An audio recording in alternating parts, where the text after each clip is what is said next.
हैं पवन जी की तरफ से, अगर ये वीडियो उन तक पहुंचता है तो आपकी क्या मांग होगी कि पवन जी सब सारी चीजें अगर देखते हैं तो आप चाहते क्या है पवन जी की तरफ से? इस गाने को हटाइए, उसके बाद में अरे तभी ना सुधार होगा कुछ भी, नहीं तो फिर मैटर वही चलता रहेगा, फिर कुछ उठाएगा ये लोग, उधर से करेगा उधर से होगा, क्या है ये। नमस्कार, जय हिंद, प्रणाम। अभी आप लोगों ने जिसे स्क्रीन पर देखा और सुना ना, उनका नाम है रवि यादव, जिनका आज से 12-13 दिन पहले एक गाना रिलीज होता है आदि शक्ति से। और उस गाने का पंच लाइन आप सभी के चहीते कलाकार यानी कि गोबर सिंह जी, सॉरी मेरे कहने का मतलब था पवन सिंह, चुरा लेते हैं। अब मैटर क्या है, पहले थोड़ा सा वो जानने की कोशिश करते हैं, उसके बाद जम के रेलेंगे। तो आज से 12-13 दिन पहले रवि यादव का गाना आदि शक्ति फिल्म से रिलीज होता है, जिसका जो है पंच लाइन प्रमोद प्रेमी चुरा लेते हैं।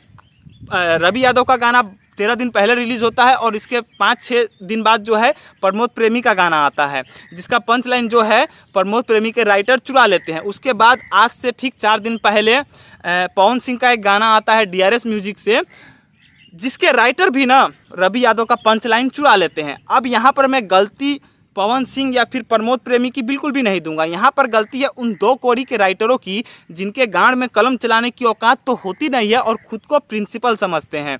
मतलब कि खुद का तो गाना इनको लिखने आता है नहीं, छोटे मोटे सिंगरों का जो नए कलाकार है उनका गाना चुराते हैं और बड़े कलाकार से गवा देते हैं। और कहीं ना कहीं इन 2 कोड़ी के राइटरों की वजह से ना जो भी नए कलाकार हैं ना, वो ऊपर नहीं उठ पाते, वहीं पर दब करके रह जाते हैं। और इन 2 कोड़ी के राइटरों की वजह से कहीं ना कहीं जो बड़े कलाकार हैं ना, वो भी विवाद का शिकार बन जाते हैं। यही अगर गलती खेसारी लाल यादव या फिर खेसारी लाल यादव की टीम से हुई होती ना, तो अब तक सारे के सारे सुवर्ण एक साथ झुंड बना करके बिल से बाहर निकल गए होते और खेसारी की टीम का विरोध कर रहे होते। लेकिन ये जितने भी विरोधी हैं ना, वो तो ठहरे पवन सिंह के नाजायज़ औलाद, तो अपने बाप का विरोध कैसे करेंगे और अपने बाप को गलत कैसे ठहराएंगे। लेकिन यहाँ पर पवन सिंह को भी सोचना चाहिए, जो वो भोजपुरी इंडस्ट्री में लकीर खींचने की बात करते हैं, अगर ऐसे छोटे मोटे सिंगरों का गाना उठा करके अगर गाएंगे तो आखिर उनके लकीर वाली बात की क्या ही वैल्यू रह जाएगी। मैं यहाँ पर पवन सिंह और प्रमोद प्रेमी की गलती बिल्कुल भी नहीं दूंगा। अगर पवन सिंह सच है, ठीक है ना, और ख़ुद को एक कलाकार मानते हैं और छोटे मोटे कलाकारों को भी अगर आगे बढ़ने का मौका देना चाहते हैं, तो सबसे पहले जो ऐसे घटिया 2 कोड़ी के राइटर हैं ना, उनको लाइव में आकर के सबसे पहले तो उनसे माफ़ी मंगवाइए। और दूसरी चीज़, इनका गाना ना आप लोगों को गाना ही नहीं है, चाहे वो खेसारी लाल यादव हो गए, प्रमोद प्रेमी हो गए, पवन सिंह हो गए, या फिर जितने भी कलाकार हैं ना, अगर उनके ऊपर चोरी का ब्लेम लगता है, उनके राइटर के ऊपर चोरी का ब्लेम लगता है और ये साबित होता है कि हाँ ये गाना किसी और कलाकार का है, तो ऐसे राइटरों का गाना नहीं गाएंगे और इन्हें लाइव में आकर के माफ़ी मंगवाएंगे, तब जा कर के ना भोजपुरी में कुछ सुधार होगा।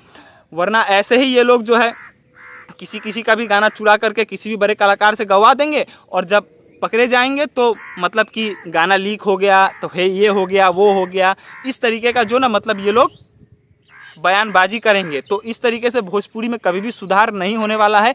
अगर प्रमोद प्रेमी, खेसारी लाल यादव, पवन सिंह या फिर जितने भी कलाकार हैं खुद को कलाकार मानते हैं और छोटे कलाकारों को आगे बढ़ना देना चाहते हैं, तो ऐसे राइटरों से दूर रहिए और ऐसे राइटरों का गाना आप लोग मत गाइए। वरना ऐसे ही आप लोग को गालियाँ सुनने को मिलेगी और आप लोग विवाद का शिकार बनोगे और आपकी वजह से कहीं ना कहीं जो है छोटे कलाकार ऊपर नहीं उठ पाएंगे। और जितने भी सुअर जो कि सिर्फ और सिर्फ खेसारी लाल यादव और खेसारी लाल यादव की टीम का विरोध करते हैं ना, आज मैं उनसे भी कहना चाहूँगा, आज किस बिल में छुप करके बैठे हैं। जब तुम्हारे बाप ने किसी छोटे कलाकार का गाना चुरा लिया और उसको गा दिया, तो इसके ऊपर भी विरोध होना चाहिए ना, लेकिन नहीं। तो इन सब चीज़ों के बारे में आप लोगों की क्या राय है, मुझे नीचे कमेंट करके ज़रूर बताइएगा। मिलते हैं नेक्स्ट वीडियो में, तब तक के लिए जय हिंद, जय बिहार।